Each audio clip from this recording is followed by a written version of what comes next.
यदि एक वृत्त की जीवा उसकी त्रिज्या के बराबर हो तो छोटी चाप पर उस जीवा द्वारा बनाया गया कोण कितना होगा। अब ये होता है यहाँ पर ये छोटा चाप, और इस चाप पर हम कहीं पर भी कोई भी बिंदु लेते हैं तो जो ये कोण बनता है वो हमेशा एक ही रहता है। और ये ऊपर बड़ा चाप होता है, इस पर भी हम कहीं पर भी कोई भी एक बिंदु लेंगे तो जो ऊपर कोण बनेगा वो हमेशा एक ही रहेगा।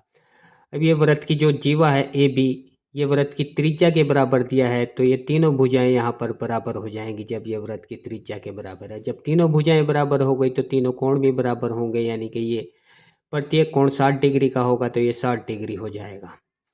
और जो केंद्र पर कोण बनता है वो इस बड़े चाप पर बने कोण का डबल होता है, तो ये कोण इसका आधा हो जाएगा, ये हो जाएगा यहाँ पर 30 डिग्री। और ये एक यहाँ पर चक्रीय चतुर्भुज बन गया ADBC। चक्रीय चतुर्भुज में सम्मुख कोणों का योग 180 डिग्री होता है।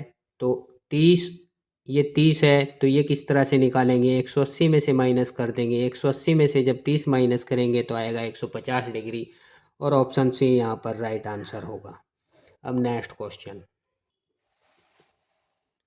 मान लीजिए क्यूब रूट ए बराबर cube root 26 plus cube root 7 plus cube root 63 है, तो निम्न में क्या सही है। ये ऑप्शन दिए गए हैं। अब ये इसके बराबर दिया है, ये अगर यहाँ पर 27 होता, ये 8 होता और ये 64 होता तो ये क्यूब रूट इनका हट जाता आसानी से। तो जब ये इसके बराबर दिया है तो इसको हम यहाँ पर ऐसे लिख सकते हैं क्यूब रूट ए, और ये मान छोटा होगा हमारा 3 cube root 27 plus 3 cube root 8 और प्लस 3 क्यूब रूट 64। तो अब ये 27 है, इस क्यूब रूट हटेगा, ये 3 आ जाएगा, ये 2 आ जाएगा और ये 4 आ जाएगा, और ये मान हमेशा हमारा इससे छोटा रहेगा।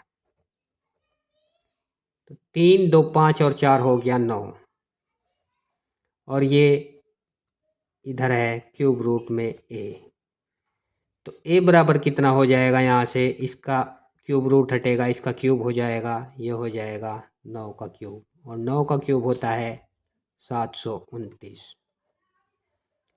तो ये मान हमेशा हमारा क्या आ गया, 729 से ए का मान छोटा आएगा, तो ऑप्शन सी यहाँ पर राइट आंसर होगा। 216 से 6 के क्यूब से बड़ा होगा और 9 के क्यूब से छोटा होगा।